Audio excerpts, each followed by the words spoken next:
शेख कलीमुल्ला। पुण्यतिथि जो कार्यक्रम चली नहीं जो गोपीनाथ महांती जड़े एभली व्यक्तित्व ओडिया साहित्य को समृद्ध करछंती, जड़े कथाकार जड़े कथाशिल्पी। तेणु आज तंकर पुण्यतिथि यही शाला भवन रे मान्यगण्य अतिथि माने आछंती। आम पद्मश्री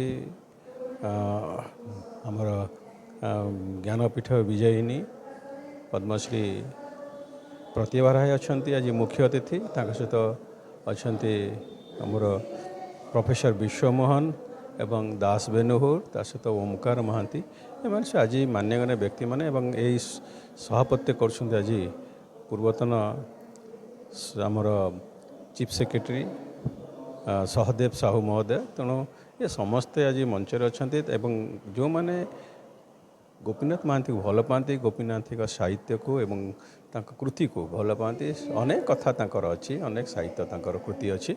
जो मैंने भल पाती आज यही शाला भवन रे, पवित्र शाला भवन रे आसी समवेत होती एवं यही कार्यक्रम को उपभोग कर।